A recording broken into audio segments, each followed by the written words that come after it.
That first cup of coffee, or maybe tea, in the morning. For so many of us, it's a ritual. You can't skip it. But if you're living with multiple sclerosis, that simple daily habit comes with a pretty big question. Is this actually helping me? Or could it be making things worse? So let's get into it. Let's unpack the science, the symptoms, and what it all means for you. And yeah, this quote right here, it just nails the dilemma perfectly. This is from a member of the MyMSTeam community, and it gets right to the heart of the matter.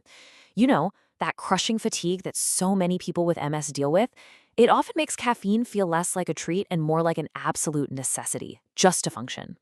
So this is the big question, right? Is caffeine a helpful tool for managing MS symptoms, or is it a potential enemy that might be stirring up trouble? Well, as you're about to see, the answer is not so simple. It really is a balancing act.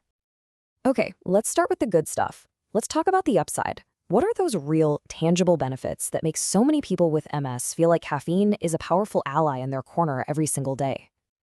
Just look at this number, 80%.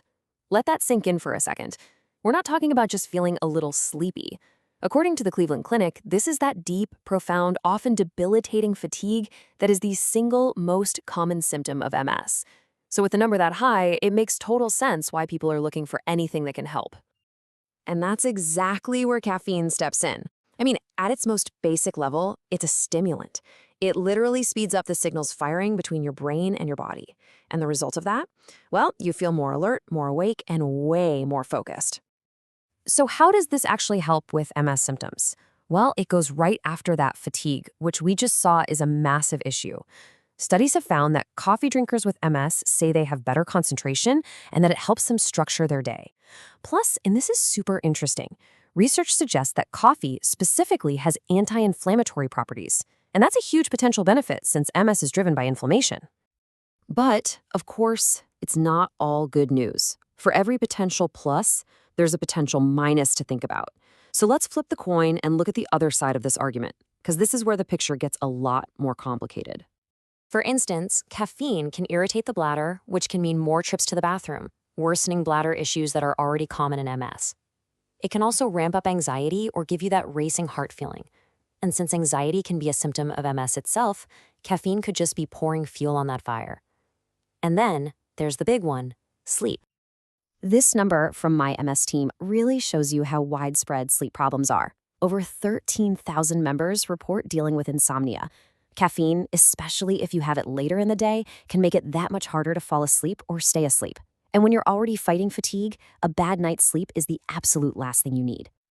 And this just puts that daily trade-off into perfect focus, doesn't it? You're constantly weighing that immediate need for energy against the risk of making other symptoms worse, like bladder issues or anxiety, not to mention messing with the sleep you so desperately need. It is a tough calculation to make day in and day out. Okay, so that's the day-to-day, but what about the bigger picture? You know, the long game. Does caffeine have any effect on how MS develops or progresses over time? Now, this is where the research gets really interesting and honestly a little confusing. So get this.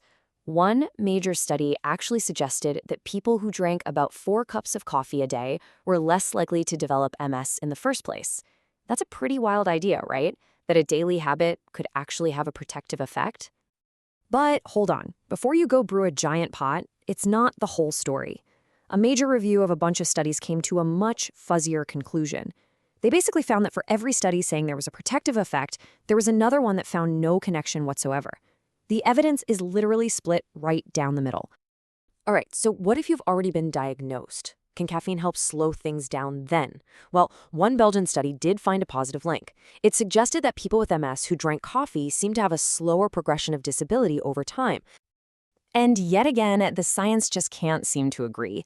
Other studies looked at the very same question and came to the opposite conclusion, that caffeine has no real impact on the development of MS-related disabilities. So we've got conflicting results all over the place. So the bottom line on the long-term effects is pretty simple. We just don't know for sure. The research is all over the map. When it comes to preventing MS or slowing it down, the jury is very much still out. We definitely need more research on this. So with all this conflicting info, what on earth are you supposed to do?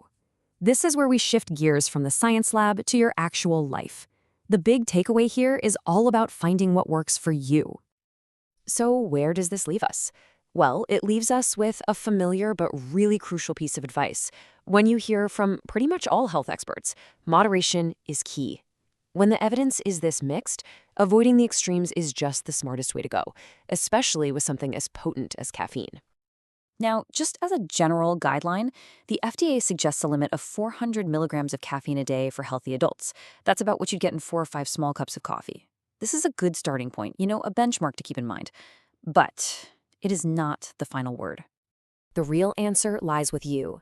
First, you have to become a detective of your own body. Does that morning coffee make your bladder act up? Does an afternoon iced tea mean you're staring at the ceiling all night?